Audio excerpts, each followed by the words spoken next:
네, 안녕하세요. 별따라가자 김경목입니다. 오, 되게 많이 긴장되는데 와주셔서 너무 감사드리고요. 지금 이 섹션 계속 듣다 보니까 공대생들이 많이 혼나고 있더라고요. 문제만 해결하려고 해서 좀 쉽지 않았던 부분인데 저희도 똑같은 상황이었습니다. 그래서 그 이야기 먼저 진행을 하면서 어떤 일 하는지 그리고 이제 어떤 사회적 가치를 저희가 이제 보여드리려고 하는지 이렇게 진행을 하겠습니다. 사실 저희 회사 이름은 별따라가자입니다. 근데 소형 모빌리티 안전을 하고 있어요. 저희는 사실 원래 LG 디스플레이 사내벤처 출신이고 당시에 이제 VR이랑 AR 그 투명 디스플레이 양산을 했습니다. 근데 손으로 만져지지 않는 거죠. 그래서 이거를 촉각을 우리가 디지털로 만들어 보자 해서 모션 센서 기술을 가지고 있었습니다. 근데 그 당시에 이제 코로나 상황이었어요. 그래서 굉장히 많은 배달 라이더에 대한 문제들이 발생을 했습니다. 근데 말씀을 드리고 싶은 거는 발생했다기보다는 그때 드러난 거죠. 사실 저희가 운전할 때 라이더들이 끼어들고 보도블록 지나다니면서 막 그런 문제들이 많이 발생을 했는데 이유를 알고 보니 실제로 보험료가 굉장히 비싸요. 한 800만 원 정도 당시에 들었습니다. 우리 뭐 자동차는 50만 원 정도 되는데 그러한 이유들 때문에 보험 가입도 하지 않고 이제 결국 보험을 돈을 내면 소위 본전이라고 하죠. 일을 더 많이 하는 상황이 발생을 해요. 그러다 보니까 일을 많이 하면 위험하고 보험료를 낼 수가 없는 상황이고 악순환이 지속되는 거죠. 그래서 이걸 좀 해결해 보자라고 하는 게 저희 회사의 표본에 대한 이제 목적이고요. 사실은 이 목적 자체를 단속하려고 만들려고 했어요. 기술적으로. 라이더들이 사실 좀 싫지 않습니까? 근데 이제 제 딸이 있는데 딸이 지나다니다가 막 라이더가 칠 뻔한 경우도 있고. 근데 사실은 알고 보니 이런 구조적인 문제가 있었던 거죠. 그래서 저희가 이러한 데이터를 기반으로 통계를 보여주고 안전한 사람이 있다고 하면 보험을 좀 할인해주는 형태 그런 서비스를 만들게 된다고 하면 기사님들이 자발적으로 안전운전하지 않을까? 그리고 보험료도 결국 사고가 줄어들게 되면 내려가지 않을까? 이때부터 저희가 한번 시작을 해보게 됐습니다. 근데 하다 보니까 오토바이 사망 사고는 라이더보다는 농촌 지역의 어르신들이 훨씬 많이 돌아가세요. 실제 저렇게 도랑에 빠지면은 발견이 안 돼서 구조가 안 돼서 돌아가시거든요. 1시간 뒤에 발견되셔서 응급 조치가 안 돼서 돌아가시는 비율이고 이게 OECD 기준으로는 우리나라가 재작년에는 1등이었는데 이제 2등으로 내려왔어요. 근데 OECD에서 잘 사는 나라라고 할 수 있는 나라들 빼고는 여전히 우리나라가 압도적인 1등인 상황이에요. 고령화 문제도 있고 실제 이러한 이륜차 문제들이 해결 이제 문제가 된 거죠. 그래서 이거 우리 해볼 만한데 기술로 무조건 되겠다. 그리고 그런 거 있지 않습니까? 저도 박사를 졸업했는데 만들어봐야 그냥 팁인 거예요. 좀 사회에 도움되는 거 하면은 멋지지 않을까? 소위 이제 저는 부산 사람이니까 간지나지 않을까? 이런 게 좀 컸습니다. 그래서 한번 해볼까? 약간 그래서 구조를 먼저 봤습니다. 실제 이건 20년도에 제가 만들었던 비즈니스 모델이고 사실은 배달 기사든 배달 대행사든 보험사 같은 것들이 다 자기는 안전운전 한다 막 이런 이야기를 하고 있는데 근거가 없는 거예요. 어떤 식으로 할인해야주고 어떤 식으로 라이더를 관리해야 되고 보험료는 비싸고 그러면 우리가 여기 들어가서 데이터를 가지고 좀 분석을 해주자. 그래서 안전운전에 대한 데이터 플랫폼을 만들어서 좀 제공을 해보자. 그리고 사실 보험료가 400만 원 정도, 800만 원 정도에 10%만 할인하도록 40만 원이랑 80만 원이에요. 이거 돈이 되겠는데? 이게 생각보다 중요한 포인트인 것 같습니다. 그래서 사회적 비용을 줄이면은 우리한테 진짜 비즈니스적으로 돈이 되겠는데? 라고 사업을 시작을 하게 됐습니다. 이게 별따라가자가 생긴 이유고요. 그랬을 때 저희가 만들었던 모션 센서 기술을 진짜 차량에 도입을 했습니다. 차량이 어떻게 움직이는지 이런 데이터를 바탕으로 위험 행동이라 이런 걸 다 구축을 해서 만들었고요. 크게는 이제 이 센서를 직접 센서가 없어서 직접 개발하고 실제 클라우드 환경에서 데이터를 수집하고 모델을 만들어서 위험한지 안전운전한지 판단을 했고요. 서비스는 일단은 먼저 사람을 구조하자가 첫 번째였습니다. 오토바이 사고 같은 경우에는 이용자가 외부에 노출되어 있다 보니까 사고가 나면 치명적이에요. 특히 어르신들 같은 경우에는. 그래서 일단은 먼저 구조하자. 두 번째는 실제 데이터를 기반으로 안전이랑 금융 서비스를 연결해서 자발적으로 안전운전하게 만들어 보자. 이렇게 시작을 하게 되었습니다. 그래서 첫 번째 서비스는 먼저 사고 났을 때 구조해주는 서비스를 진행을 하게 됐습니다. 사실은 사고가 나게 되면은 119랑 112의 구조를 가는 게 맞아요. 근데 사람들이 모르기 때문에 저희가 간단한 데이터를 주고 사고 났는지를 판단해서 구조하는 형태. 되게 심플하죠. 근데 이거를 만드는데 3년 걸렸습니다. 왜 오래 걸렸느냐? 기술적으로 어려운 부분은 어렵지는 않은데 협의가 굉장히 어려워요. 경찰에서 하려고 하지 않고요. 혹시나 너네 때문에 사람 못 구조하면은 너네가 책임지는 거냐? 소방도 그렇고요. 그래서 기술적으로 하는 것보다는 사실은 이 사업이 얼마나 필요하고 얼마나 정확한지에 대한 검증이 굉장히 오래 걸렸습니다. 이걸 저희가 잘 풀었고요. 그래서 이거는 실제 훈련 상황을 저희가 같이 찍었습니다. 사고가 나게 되면은 사고를 감지를 해서 이제 CCTV 관제 센터에서 보고 그 다음에 119가 출동해서 구조하는 굉장히 심플한 프로세스입니다. 근데 법적인 이슈랑 아까 안전에 대한 도입했을 때 구조하지 못할 수도 있다는 그런 우려 때문에 좀 어렵게 걸렸었고요. 그래서 저희가 실제 예산군에 도입해서 원래 돌아가셨던 상황인데 빠르게 구조했습니다. 7분 구조하는 도움을 드렸고요. 굉장히 좀 뿌듯함을 느꼈던 부분이 어르신 중에 이제 지병이 많은 상황이 좀 있으세요. 특히 어르신들 중에 한 분은 오토바이를 타다가 저혈당 쇼크로 블랙아웃이 오셨어요. 근데 이게 시그널이 안 갔다, 신호가 안 갔다고 하면 그대로 돌아가셨을 상황인데 저희가 1분 정도 안에 구조해서 지금은 너무 잘 지내고 계십니다. 그래서 그 가족분들이랑 지인분들한테 다 말씀을 드리면 너무 고맙다는 말씀이 드리고요. 그 부분이 사실은 저희 회사가 제가 사업을 지속할 수 있는 가장 큰 이유라고 봐요. 실제 만나러 가면은 또 어르신들 아까 효돌 대표님 말씀하셨지만 외로워하세요. 아들뻘, 손자뻘, 손녀뻘들이 가면은 되게 좋아하시고 사업할 때 그런 것도 주세요. 막 얘 메론이 나왔는데 너네 먹어봐. 사과도 주시고 예산군에서 했으니까요. 너무 좋은 효과가 나와가지고 저희는 좀 이걸 확대를 하려고 하고요. 두 번째로는 저희가 안전운전을 판단해서 이제 실제 보험 연계라는 부분을 하고 있습니다. 왜냐하면 안전이라는 부분이 사실은 규제 상황이에요. 그래서 무조건 안전해라 하면은 아무도 안 합니다. 재미가 없거든요. 내가 무슨 이득이 있는데. 근데 그런 부분이 저희는 다양한 서비스를 연결해서 자연스럽게 자발적으로 좀 할 수 있게 분위기를 만들려고 하고 있습니다. 보험 같은 경우에는 심플하게 생각을 해도 사고 덜 나고 손해율이 덜 나면은 보험료를 적게 내는 게 자동차에는 구성이 되어 있지 않습니까? 근데 오토바이나 다른 영역에서는 현재 없는 상황이에요. 그래서 그런 거를 만들어 보려고 하고 있고요. 배달 라이더를 만나서 실제 저희가 진행을 했는데 말씀드리고 싶은 부분은 이 부분이에요. 모든 사람들이 위험하다고 생각을 하지만 사실은 위험한 라이더들은 얼마 안 됩니다. 3%? 진짜 많이 잡아봐야 10%? 그래서 저희 회사의 역할은 이런 데이터를 보고 제가 느꼈던 거는 사실은 드러나지 않았던 실제 잘 하고 계신 분들에 대해서 우리가 데이터로 객관적으로 잘 드러내줘야겠구나. 그래야지 그 뒤에 우리가 타는 입장에서도, 그러니까 이용하는 입장에서도 당연히 다음 서비스로 넘어가지 않겠습니까? 특히 이제 금융 같은 경우에는 그냥 내가 운전하다가 라이더가 툭 지나가면 이제 예를 들어서 보험 만드는 결정권자예요. CFO님 막 이런 저 새끼 죄송합니다. 라이더 이게 싫어서 안 되겠다. 이런 형태가 이미 고착화된 상황이에요. 근데 그거를 저희가 데이터나 모델로 좀 객관적으로 보여줘서 서비스를 만들어 보고 있는 상황입니다. 실제 그래서 저희가 또 보니까 탄소가 굉장히 많이 나와요. 오토바이는 저감 장치가 없거든요. 그래서 CO2가 되게 많이 나온 편이라서 이제 줄어드는 걸 했고 실제 안전운전도 계속 개선되는 걸 저희가 계속 증명을 해 나가고 있는 상황입니다. 이러한 부분을 해서 많이 줄여가지고 실제 온실가스도 줄여서 이런 부분을 좀 더 크게 캠페인을 진행을 하려고 하고요. 사실은 이런 부분은 캠페인을 진행하는 가장 큰 목적은 우리 모두가 이 사람들이 얼마나 위험하고 얼마나 안전하게 타는지를 모르는 상황에 대해서 약간 좀 소통 또는 공감이 필요하다고 봐요. 라이더 같은 분들은 이제 코로나 때 직업을 잃고 그 직업을 선택할 수밖에 없는 상황에서 간 분이 되게 많고요. 그리고 자녀분들이 많은 분들이 있다 보니까 그분들이 있던 자녀나 이제 부양가족이 있는 분들은 진짜 안전하게 운전을 하세요. 업처럼 하시는 분들이 많이 계셔서 그런 부분을 위해서 저희가 서비스를 계속 만들어 나가고 있습니다. 저희는 돈은 국내에서는 힘들 것 같아요. 그래서 해외에서 돈을 벌려고 해요. 특히 이제 인도네시아나 라오스 같은 경우에, 베트남 같은 경우에도 오토바이를 되게 많이 타지 않습니까? 국내에서 B2G 사업으로 구조하는 걸 레퍼런스를 보여줬고요. 라이더를 연계해서 하는 서비스를 만들다 보니 인도네시아 쪽에서 서비스가 지금 계속 요청이 들어오고 있습니다. 어떻게 보면 저희도 K 브랜드를 좀 혜택을 보고 있다고 보고 있어요. 이런 부분에 대해서 국내에서 조금 더 잘해서 돈은 외곽까지 벌어오는 형태가 저희 회사의 목적입니다.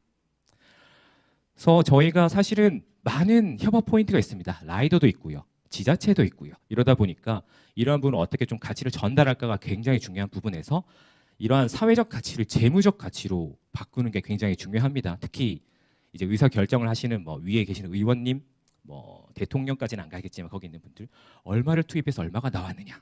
기본적으로 투자의 기본 요건이지 않습니까? 이런 부분을 사회가치 전달하는 데 필요하고요. 그리고 신규 사업적 파트너 만드는 데도 굉장히 큽니다. 그래서 저희는 이렇게 좀 계산을 해봤습니다. 예산군에서 했을 때 어르신들을 구조하게 됐을 때 얼마나 사회적 이익이 나오는지. 이게 도로교통공단에서 나왔던 상황이고요. 우리 전체 사망사고에 발생했던 GDP를 사람별로 나누는 거예요. 그래서 한 명의 사망 비용은 5.3억 원 정도 책정이 되어 있습니다. 그래서 우리가 7명을 구조했기 때문에 한 명 구조할 때마다 5.5억 원 정도가 세이빙 되는 겁니다. 그만큼 7분 구조에서 저렴한 비용이 발생을 했습니다. 그래서 한 36억 원 정도 비용이 저희가 줄어들었다고 주장을 하고 있고요. 지자체는 좀 다르게 박용을 할 수 있지만 이렇게 해서 ROI는 25.7 되게 좋은 형태다. 너네 내년에도 같이 사업하자. 이렇게 꼬시고 있습니다. 소위. 네, 잘 통하고 있어요. 그래서 이런 부분이 도움이 좀 되시길 바라는 상황입니다. 두 번째로는 저희가 아까 말씀드렸던 것처럼 금융 연계를 하고 있습니다. 사실은 저희가 그냥 자동차를 탈 때 업으로 타는 게 아닌 이상해야 그냥 돈 버는 수단은 따로 있습니다. 근데 라이더 같은 분들이나 실제 지자체에 계신 어르신들 같은 경우에는 내가 그걸 업으로 하기 때문에 사실은 직업이에요. 직업을 얼마나 잘하는지를 바탕으로 금융 서비스 연계를 하고 있지 않습니까? 뭐 우리 대출이라든지. 근데 라이더 분들이 이게 없어서 그 연결하는 부분을 하고 있고요. 그리고 결국에는 오토바이도 수송 수단이다 보니까 탄소 배출량이 많이 나와서 줄이는 형태로 진행을 하고 있습니다. 근데 이런 부분 좀 저는 해보고 싶어요. 이륜차 그러니까 오토바이가 앞에 막 지나가다가 막 운전할 때 짜증날 때 있지 않습니까? 그 짜증날 때 발생하는 사회적 비용이 얼마나 될까? 약간 연구적 관점에서 일단 짜증 팍 나면은 심혈관 질환이 의심이 될 수 있고요. 첫 번째. 두 번째로는 신호를 못 넘어가니까 미팅 시간에 늦을 수도 있고요. 이런 부분으로서 조금 웃음 포인트처럼 재미있게 이런 부분을 좀 재미있게 할 수 있지 않을까가 저희 회사의 생각이고 이런 부분을 계속 만들어 나가려고 노력하고 있습니다. 그래서 이건 좀 복잡하긴 한데 그래서 라이더들이 이제 안전하지 않다는 게 위험한 행동을 한다는 게 단순히 심플한 게 아니고 결국 생계랑 관련된 부분이기 때문에 금융과 연계를 했고요. 결국 이 사람들이 돈을 계속 벌려면 안전운전할 수밖에 없는 상황이고 이게 다 복합적인 상황으로 가고 있다를 말씀을 드리고 싶은 부분이고요. 그러다 보니까 많은 이해관계자와 같이 협업할 수 있는 구조가 있으면 되게 좋을 것 같습니다. 저희의 목표는 혜택이 많고 재미있는 안전을 하려고 하는 게 다음 목적이고요. 마지막으로 제 자랑을 좀 하고 끝내겠습니다. 저는 인복이 되게 많습니다.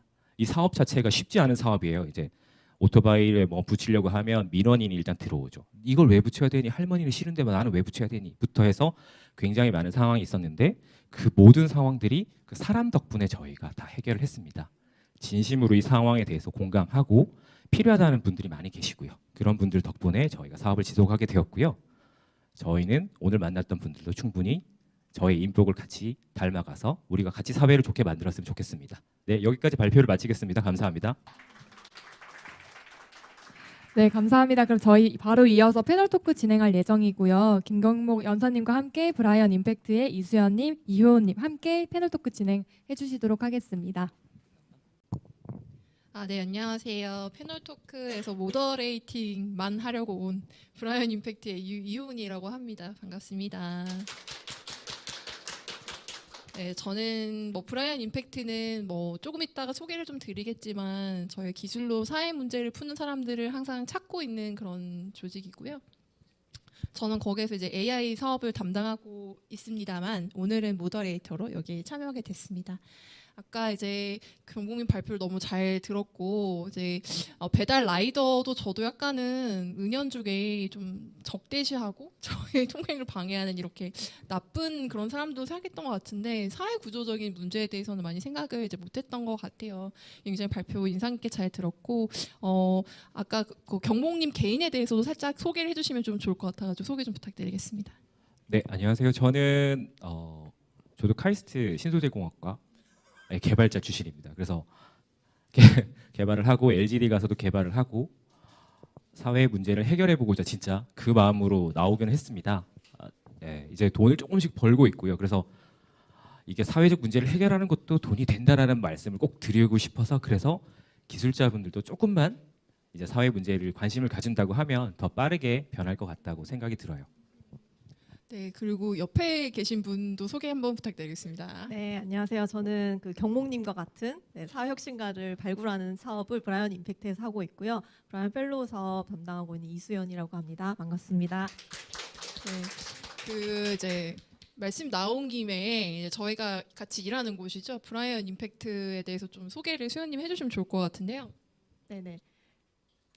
저희 브라이언 임팩트에 대해서 또 짧게 좀 소개드리는 시간 깨알같이 좀 진행해 보려고 하는데 앞선 그 발표에서 카카오 임팩트 소식도 들으셨을 것 같아요. 저희는 그 카카오 김범수 창업자님의 그 기업이 아니라 개인의 사재로 만들어진 개인 재단입니다. 네. 그래서 그 빌 게이츠가 진행하는 글로벌적인 기부자들의 협약 프로그램이 있어요. 기빙 플래지라고 하는 거기에 이제 김범수님이 함께 참여하시면서 그 자신의 재산의 절반을 사회에 환원하겠다는 이제 약속과 함께 만들어진 재단이고요. 저희가 과기부 산하에 있는 재단입니다. 넘겨주시면은 저희가 관심을 갖고 있는 것은 이제 혁신적인 사람들, 사회 문제를 해결하고자 하는 그리고 또 기술을 활용해서 하고자 하는 그런 혁신 조직들과 혁신가들을 지원하는 일을 주로 하고 있고요. 살짝 넘겨주시면. 네, 저희 뭐 사이드 임팩트라고 하는 사업도 있어요. 기술로 사회 문제를 해결하는 프로젝트를 또 커뮤니티 기반에서 함께 챌린지하는 프로그램도 하고 있고요. 그리고 과학기술 네트워크, 네, 라고 해서 저희 또 과학기술 네트워크 안에 있는 이런 모임들을 함께 지원하는 일도 했습니다. 그리고 페이퍼샵이라고 이따 저쪽 오른쪽에 가시면 보실 수 있을 텐데 네, 논문 지원하는 사업도 하고 있어요. 해외 이제 그 모도 연구소에서 랩에서 이제 해외 저널이나 이런 데 가실 때 저희가 지원하는 사업도 하고 있고요. 오늘 마지막으로 소개해 드리려고 하는 사업이 장표 넘겨 주시면 네, 여기 앞선 김경묵님처럼 그 혁신적인 아이디어와 또 기술적 솔루션으로 뭔가 사회 문제 해결하는 데 도움이 되고자 활동하시는 많은 분들이 있는데 그런 분들을 저희가 사회 혁신가라고 부르고 있고요. 그 이번에 또 저희 선정하게 된 5분의 이제 모습이 있습니다. 네, 유튜브 가시면은 브라이언 펠로우 검색하시면 많은 분들의 활동 보실 수 있고요. 네, 그렇습니다. 네, 그 듣다 보니까 기술로 사회 문제를 해결, 뭐 혁신가 이런 키워드들이 많이 들리는 것 같습니다. 그러면 경목립 같은 사람을 이제 펠로우라고 하고 이제 기술을 활용하는 이제 혁신가라고 하는 것 같아요. 그럼 이게 뭘 해야 이게 기술을 활용하는 혁신가가 되는지 수연님 한번 질문을 좀 드리고 싶은데. 예. 네. 저희가 일단은 이 기술을 활용해서 사회 문제를 해결하는 이런 사회 혁신가 분들을 좀 활동을 지속적으로 이어나가실 수 있도록 매월 활동비를 지원을 하는 사업을 하고 있어요. 근데 저는 사회혁신가가 아니지만 많은 사회혁신가 분들을 봤을 때 공통적으로 기술을 사용하는 사회혁신가들이 어떤 사람들인가 생각해 봤을 때 한 가지 공통점이 있다면 각자 기술에 대한 관심과 전문성들 다 있으신 분들이지만 특히 이것을 어디에 활용해서 어떻게 쓰고 싶은가에 대한 부분 중에 굉장히 자신만의 확고한 어떤 화두가 있으신 분들이라고 저는 생각을 합니다.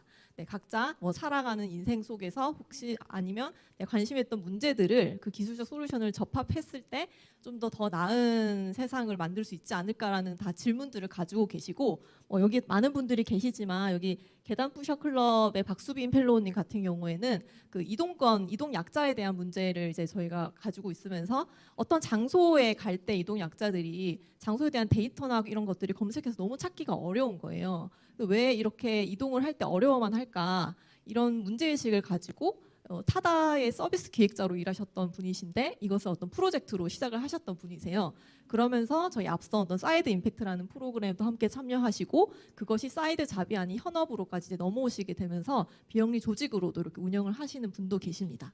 네, 이처럼 자신만의 어떤 화두와 문제를 가지고 있으신 분들이 저희 사회혁신가 분들의 공통점이 아닐까 이런 생각이 드네요. 기술을 가지면서 이렇게 사회 문제에 대한 화두. 그러면은 이제 경목님은 그 브라이언 펠로우 선정이 되셨어요. 그럼 본인이 기술을 활용하려는 이제 혁신가에 이제 해당이 될 것 같은데 경목님은 뭐 어떤 여정으로 이렇게 사실 기술을 가지고서 우리가 그 취직해서 돈 벌려면 취업 잘 되고 잘 살 수 있잖아요. 근데 무엇이 이렇게 완전 좀 궁금합니다. 네. 그쵸. 그냥 기술 가지고 취직해서 잘 살면은 그냥 큰 문제는 없죠. 근데 재미가 없죠. 다이나믹하지 않고. 왜냐하면 저도 이렇게 다녔을 때 그냥 부품 같은 형태였어요. 그러다 보니까 내가 이 일을 왜 해야 되냐, 그리고 어떤 목적으로 하느냐, 공감이 잘 안 되는 부분도 있었던 것 같아요. 그리고 이 일 같은 경우에는 저희도 이제 현업에서 그것도 큽니다. 실제 라이더들도 만나고 어르신들도 만나서 잘 구조가 되고 하면은 반대급부라고 하죠. 너무 감동적인 거예요. 그리고 이걸 우리가 좀 잘할 수 있을 것 같다. 그러니까 잘 해야만 한다로 바뀌고 있는 상황인데 그렇게 했던 부분이 좀 큰 힘이 되는 것 같아요. 진짜 어떻게 보면 응원하시고 진짜 효과를 잘 보셨던 부분이 큰 것 같고요. 약간 공학적, 이과적으로 하면은 이거 내가 생각했던 대로 통한다. 그런 부분도 있는 것 같습니다. 역시 그래 괜찮다, 할만하다. 그리고 돈도 벌 수 있다. 돈도 벌 수 있다 되게 중요합니다. 그래서 같이 하면 좋을 것 같다는 생각이 들어서 계속 하고 있습니다. 사실 그 돈과 관련된 거는 뭐 쉽지 않은 질문일 수도 있는데 사실 이거 뒤에 물어보려고 했는데 얘기 나온 김에 한번 여쭤보고 싶어요. 아까 전에 좀 재미있게 인상 깊게 봤던 부분이 이제 그 사회적 비용을 줄이면 돈을 벌 수 있을 것 같다라는 생각이 들었다 이렇게 말씀하셨었고 또 그 사회적 비용을 그 공대생답게 수학적으로 이제 나름 풀어서 이제 설득할 때 주로 쓰신다고 하셨던 것 같아요. 근데 네. 이제 사회적 비용이 줄어드는 것과 또 내가 먹고 살 만큼 돈을 버는 건 또 다른 이슈. 그리고 기업을 운영하는 것에 있어서 또 다른 이슈일 수도 있겠다는 생각이 들거든요. 그 아까 전에도 돈을 벌면서 좋은 일을 같이 하는 거 할 수 있다는 걸 보여주고 싶다 하셨는데 그게 이렇게 어떻게 그 어려움 없으신지 하면 좀 궁금합니다. 진솔한 이야기. 네, 어려움이 많죠. 되게 어렵죠, 사실은. 왜냐하면 특히나 이제 안전이란 영역 같은 경우에는 그래서 아까 그 119나 112 구조 연계하는 데만 해도 2년, 3년 정도 걸렸습니다. 왜냐하면 혹시나 좋은 목적으로 하는데 저희가 구조가 안 돼서 돌아가시면 어떻게 하느냐.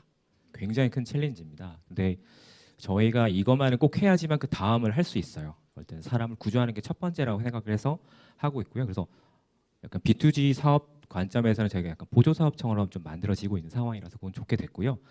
그러다 보니까 저희가 돈을 벌 수 있다라는 관점에서 사실은 이게 사회적 비용을 줄여서 그 부분을 쉐어할 수 있는 비즈니스 모델은 되게 많습니다. 저희 말고도 많아요. 저희는 이제 막 시작하는 단계라서 돈을 많이 번다는 아니고요.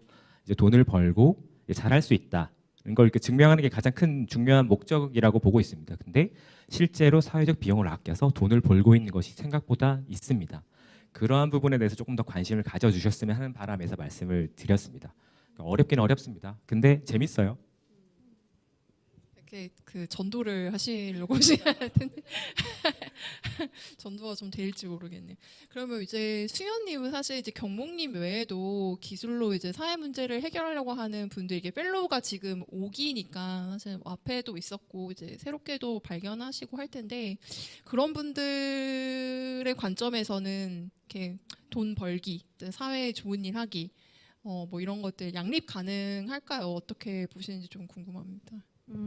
저희 펠로분들 한 50분 정도 지금 벌써 55명씩 계시는데 굉장히 조직 형태가 다양하세요. 다들 뭐 비영리 조직인 경우도 있고 소셜 벤처나 사회적 기업인 경우도 많고 이제 스타트업도 있는데 가장 큰 고민은 일단 지속 가능성이신 것 같더라고요. 계속 많은 고민들을 듣지만 특히 뭐 재무적 가치도 중요하지만 사회적 가치를 같이 또 균형점을 갖춰가야 되는 입장에서 지속 가능성을 위한 뭐 비영 조직은 후원자일 것이고 소셜벤처 투자라든지 이런 것들을 유치하는데 저희가 초기에 있는 조직들 대표님들이 많으시다 보니까 그런 어려움이 굉장히 많기도 하고 특히 오늘 경목님처럼 기술을 활용하는 조직을 운영하시는 경우는 그런 그 조직 미션에 또 부합을 하면서 함께하는 기술자들을 인재를 채용하는 게 너무 어렵다고들 많이 얘기하시더라고요. 그래서 이런 임팩트 씬에서 활동하시는 조직들에게 인재분들이 많이 관심을 가져야 될 것 같다. 그런 부분이 쉽지 않구나라는 두 분 다 것들을 채용하러 오신 거 아니죠? 그런 현실이구나 이런 것들을 좀 많이 느낀 것 같아요. 네. 그러면 이제 그런 분들을 이제 브라이언 펠로라는 사업에 좀 도와주시는 거잖아요, 그죠? 어떤 점에서 도움을 줄 수 있는지. 우선 브라이언 펠로우는 그런 그 리더분들이 많으시긴 한데 그 사회혁신 분가 분들이 조금 지치지 않도록 좀 원동력이 될 수 있도록 총 4년의 지원을 하고 있어요. 매월 활동비를 지원을 하고 있는데 이게 돈보다도 저는 이 안에서의 또 네트워크와 또 브라이언 펠로우로서 내가 해왔던 일들에 대한 인정과 응원을 받았다는 얘기들을 굉장히 많이 주시거든요. 이런 분들을 또 지지해드리는 프로그램들이 저희와 같은 사업들이 좀 많으면 훨씬 더 힘이 되지 않을까 이런 생각을 하고 있습니다. 사실 뭐 스타트업도 초기에는 힘든 것처럼 이제 사회 문제를 또 해결한다는 것도 스타트업보다 더 어렵겠죠. 이게 또 그 경제 자본으로 이렇게 되지 않는 그런 부분들이 있다 보니까 기술이 돈을 벌 수 있는 그쪽으로 가는 것과 또 다른 방향의 그런 유인가들이 좀 필요한 것 같은데 그런 게 사회적으로 좀 스타트업보다 더 부족한 상황이라고 저도 느껴지는 것 같기는 합니다. 근데 지금 뭐 기술이라는 게 뭐 그 AI도 그렇고 다른 뭐 IT 기술도 그렇고 사회적으로 기대가 되게 크잖아요. 우리가 일상생활에서 이거를 활용해가지고 뭐 생활의 불편함을 해소할 수 있을 것 같기도 하지만 조금 더 이렇게 큰 꿈을 가져본다면 경목님처럼 내가 뭐 기술을 배워가지고 박사까지 해서 세상에 도움되는 거 하나쯤은 만들어 봐야 되지 않나 이런 생각을 이제 우리가 해볼 수도 있을 것 같은데 뭐 이게 질문이 적합한지는 모르겠지만 사회 문제 해결에 기술을 뭔가 활용하는 거에 있어서 뭐 유리한 점, 불리한 점, 뭐 이점, 뭐 힘든 점 이런 걸 수도 있을 것 같아요. 왜냐하면 꼭 IT 기술이 아닌 문제들도 있을 수도 답이 아닌 문제도 있을 수 있고 그렇잖아요. 근데 IT 기술을 이제 굳이 활용하는 사람들의 더 이렇게 중요하게 여기는 뭐 이유나 아니면은 뭐 경목님은 본인이 직접 하신 그런 일일 것 같아요. 일단 수연님한테 여쭤보고 싶어요. 왜 기술을 사회 문제 해결을 하면 더 좋을까요?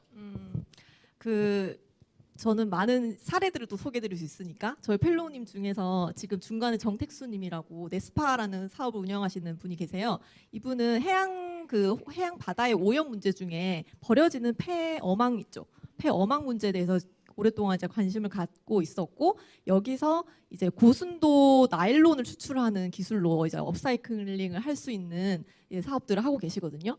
그러니까 이분을 봤을 때는 이 해양 오염에서 이제 폐어망 문제는 굉장히 오랫동안 사실 방치되었던 문제라고 해요. 그래서 저는 이 기술이 접목을 했을 때 기존에서 좀 전통적인 방식으로는 해결되기 어려웠던 사회 문제를 좀 새로운 또 색다른 방식으로 해결할 수 있는 게 또 기술이라고 생각이 들어요.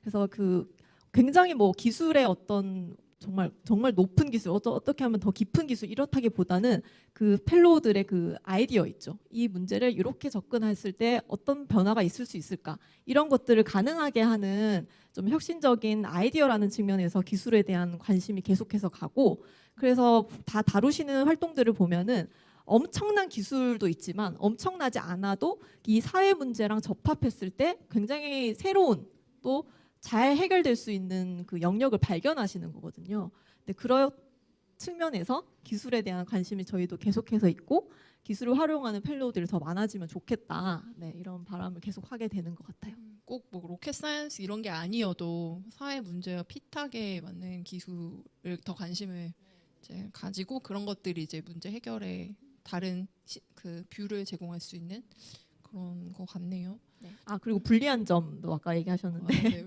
불리한 점 말리고 싶다. 불리한 점. 저는 이제 기술이 모든 사회 문제를 해결할 수 있다고 생각하지는 않습니다. 사실 공학자도 아니기도 하지만 기술이 접합되었을 때 훨씬 더 효율적이고 효과적으로 임팩트가 커질 수 있다라는 것에서는 동의가 돼요. 펠로우들의 활동을 보면서 더욱더 그걸 느끼는데 모든 사람이 기술을 잘 활용할 수 있는 건 아니잖아요. 그리고 기술 격차라는 게 분명히 있을 텐데 기술을 이미 가지고 있는 사회혁신가들은 기술을 통해 더 큰 임팩트를 만들어 가는데 이제 노력을 할 것이고 기술을 좀 덜 활용해 왔던 분야에 있는 분들도 기술을 어떻게 하면 잘 활용해서 더 큰 문제를 해결할 수 있을까에 대한 관심을 더 가지면 좋겠다.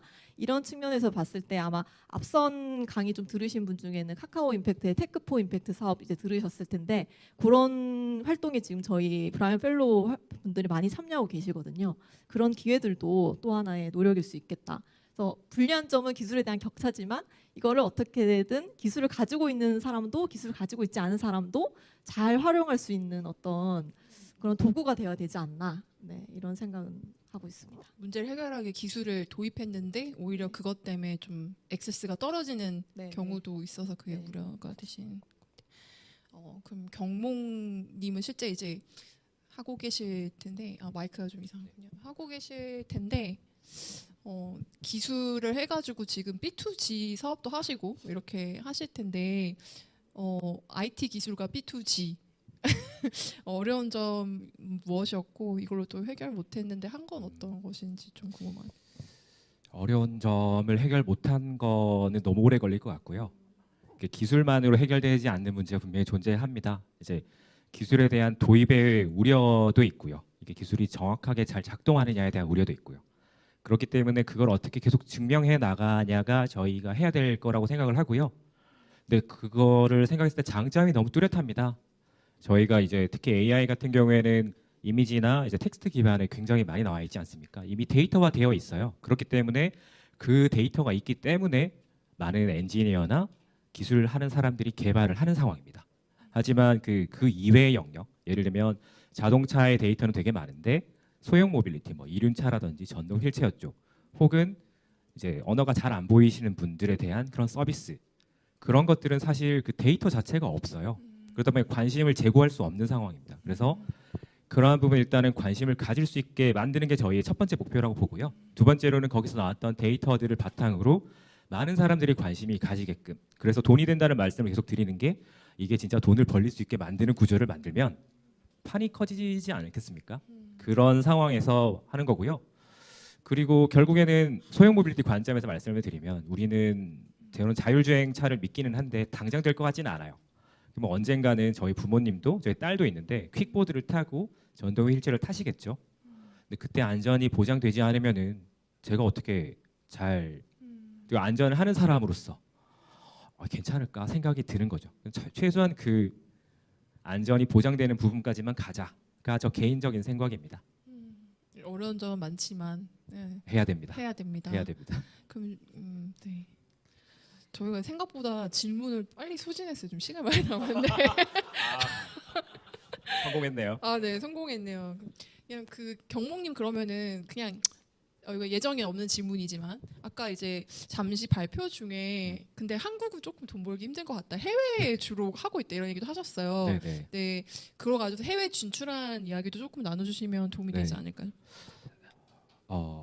국내 같은 경우 일단 시장 규모로 보면은 일단 결국 이제 투자를 받거나 사업을 할 때 규모를 보지 않습니까? 근데 그 규모를 봤을 때 자동차를 제외한 모빌리티는 규모가 되게 작아요. 뭐 자동차는 2천만 대 이렇게 되는데 오토바이는 220만 대 정도밖에 안 되고요. 그러다 보니까 오토바이 회사들 모두 다 투자를 잘 안 하는 상황이죠. 그런 상황에서 일단 간단하게 숫자로만 보면 인도네시아는 등록되어 있는 오토바이가 1억 대가 넘습니다. 그래서 시장을 그쪽으로 갈 수밖에 없는 상황이고요. 첫 번째는 그렇고, 두 번째는 그 배달 생태계 같은 관점이 사실은 전 세계에 공통적으로 발생을 하고 있습니다. 소위 이제 긱 워커라고 하죠. 이제 정해진 직업이 있는 건 아니고 그때 돈을 버는 수단인데 경영상의 이슈 들으면서 플랫폼들이 많이 좋아하는 구조예요. 근데 인도네시아나 그런 곳에서는 이 산업이 메인 산업이더라고요. 많은 분들이 그걸로 돈을 벌고 계세요. 그리고 오토바이를 써서 벌고 있고요. 국내 이륜차 배달 라이더 산업과 실제 인도네시아 산업이 거의 유사합니다. 그래서 그런 영역으로 저희가 계속 이제 태핑을 해서 거의 한 2년 정도 걸린 것 같아요. 그래서 그 실제 국내에서 레퍼런스가 나오고 있으니까 좀 더 적극적으로 바뀌고 있고요. 실제 그래서 일부러 관과했던 부분은 안전이라는 부분이 결국에는 관에서 인정이 돼야 되는 부분이 있더라고요. 저희가 아무리 해봐야 저희는 주장이 되는 형태고요. 정부에서 안전하구나라고 약간 도장이 필요한 형태입니다. 소위. 그래서 그렇게 했던 부분이 실제 좀 도움이 되는 것 같고요. 두 번째로는 오토바이 같은 경우 도난 사고가 굉장히 많이 발생합니다. 그래서 이제 중학생들이 훔쳐가는 경우도 발생을 하고요. 그게 인도네시아나 이런 곳에서는 더 빈번하게 발생을 합니다. 단순히 안전뿐만 아니라 자산을 도난 방지를 관제하며 그 다음에 자동차 같은 경우에는 결국 키로수가 얼마 됐을 때 이제 AS나 그런 서비스들이 있지 않습니까? 그런 서비스를 이륜차 쪽에도 같이 해외에서 만들고 있습니다. 그런 형태로 처음에는 안전이긴 하지만 생활에서 도난 방지되지 않게 하는 거고 그 뒤에는 이제 금융 연계해서 안전운전 할 때 탈 때 뭐 보험을 할인한다던가 다른 금융을 액세스할 수 있다던가 이런 것들을 만들어 나가고 있는 상황이에요. 이것도 뭐 이렇게 사전에 그 협의되지 않은 질문이긴 한데 듣다 보니까 이런 생각이 들어요. 이게 그 뭐 저도 이제 걱정되시죠?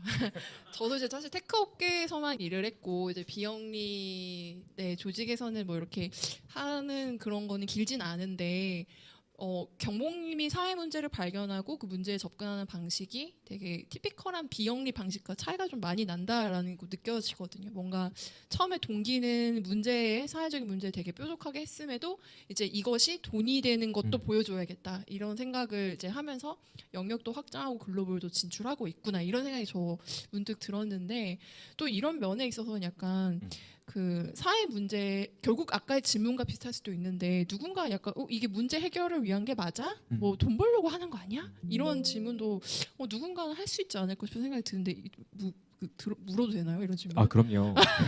네. 근데 기본적으로 기업 그냥 일반적인 기업이라는 부분은 사실은 그 생산 활동을 하면서 돈을 벌기 위해 소위 하는 부분이고요. 그 부분이 나쁘다고 생각을 하지 않습니다. 그런 질문도 굉장히 많이 하세요. 그리고 기업이랑 그게 맞는데 그래도 기왕에 돈 버는 거 사회적으로 이제 선순환 구조 되는 게 제일 좋지 않겠습니까? 뭐 그거는 그쪽에서 주장을 하시더라도 저희는 저희대로 잘 보여주면 될 것 같고요. 그 결국에는 저희도 제 개인적인 생각에는 탄소 쪽에 되게 이슈가 많지 않습니까? 탄소 절감하고 그런 부분이 갑자기 화두가 됐던 것도 많은 은행권에서 탄소 관련해서 규제가 들어가고 돈이 그러니까 금융과 연계되었기 때문이라고 생각을 합니다. 결국에는 이 문제를 지속 가능하고 확실하게 해결하기 위해서는 산업을 만들어야 된다고 보고요. 그랬을 때 결국 돈이 되어서 산업이 이제 지속 가능해져야지만 저희가 굳이 없어지더라도 또는 그 다음 세대가 오더라도 지속되지 않을까 하고요. 사실 이 구조는 자동차에서는 이미 완성이 되어 있는 구조예요. 네, 그 자동차 영역에서 이륜차나 소형 모빌리티로 넘어오지 않았던 부분을 저희가 저희 특수한 기술로 들어가고 있는 상황이라고 생각을 하고 있습니다. 이게 기술을 이제 가진 사람들은 이런 부분이 더 받기 쉬운 오해인 것 같긴 해요. 그래서 저희도 이제 뭐 의료 AI 같은 경우도 의사 선생님들이 AI 개발할 때도 의사들은 돈 많지 않냐, 너네가 하는 건 귀족 사업 아니냐 이렇게 반응을 하시는 분들이 많다고 하더라고요. 아마 이제 AI나 이런 IT 기술도 그 사회에 수요가 많은 만큼 또 이제 뭐 그렇게 물론 돈을 많이 버시는 사람도 있고 그래서 그렇게 보는 부분도 있지 않나 싶기는 합니다. 그 마지막으로 제가 이거 좀 재밌어서 회사 이름이 별 따러 가자인데 저 약간 처음에 약간 호프집 이름 같은 했거든요. 왜 별 따러 가자일까요? 네. 그래서 별 따라 가자라고 물었을 때 호프칩이라는 이야기는 처음 들어봤고요. 보통 이제 엔터를 하냐, 엔터테인먼트 회사를 하느냐, 아니면은 저기 우주 산업을 하느냐. 그리고 어르신들 중에는 다방도 있긴 했어요. 그런 이야기를 많이 들었고 사실은 저희가 초기에 말씀드렸던 것처럼 원래 VR이나 AR 상황에서 촉각 자체를 디지털로 만드는 기술을 하려고 했습니다. 그래서 자, 별을 따듯이 하겠다. 그러니까 별 따라가자라고 그때 회사를 지었고요. 그리고 사실은 아이템 피봇을 했죠. 왜냐하면 그때 VR, AR 좋다, 다 만들자 했는데 산업이 망했어요 그때. 그래서 저희가 급하게 피봇을 했습니다. 그 당시에 이제 이륜차적인 문제가 되게 많았었고 우리 할 만한데 돈도 괜찮겠다 해서 시작을 하게 되었고요. 그 뒤로는 별 따라가자라는 이름을 불가능한 사회 문제를 우리가 한번 해결해 보겠다라고 잘 포장해서 쓰고 있습니다. 잘 지으셨네요. 이렇게 쓰이면 되죠. 네. 네, 저희 그 얘기를 어느 정도 나눴는데 그 경목님 저도 이렇게 뭐 자주 뵙지는 못했는데 이 기회로 또 이제 기술을 이용해가지고 사회 문제도 풀고 또 마켓도 잘 만들어 가시려는 기대가 크고 이런 분들이 많아져서 저희 이제 브라이언 펠로우에도 너무 뽑을 사람이 많아서 고민을 하면 그럼 좀 좋겠다는 생각을 합니다. 혹시 뭐 마지막 한 마디씩 각각 해주시면 좋을 것 같아요. 네. 되는데요. 예, 사회 문제를 기술로 활용하는 분들을 찾고 있습니다. 찾는 게 제 일인데요. 아시는 분들 저에게 제보해 주시면 더 많은 기회가 또 더 많은 사회 혁신가를 또 찾아내는데 쓰이면 좋을 것 같아요. 네, 발표 들어주셔서 감사합니다. 네. 경목님도 오늘 말씀 많이 하셨지만 또 한마디. 네, 저희가 올해 채용할 계획이 있고요. 관심 있는 분들 말씀을 주시면 좋을 것 같습니다. 그리고 어떤 분야든 협업할 수 있는 포인트가 굉장히 많을 것 같습니다. 관점을 어떻게 가져가느냐에 따라서 할 일이 되게 많습니다. 그래서 그런 많은 아이디어들을 같이 고민해도 좋을 것 같고요. 이런 부분에 기술이 있었습니다라고 있으면 좋겠다라고 말씀도 좋고요. 많은 관심을 부탁드리고 많은 응원도 좀 부탁드리겠습니다. 감사합니다. 두 분 다 모두 진솔한 얘기를 해줘서 네, 저도 재밌었습니다. 감사합니다.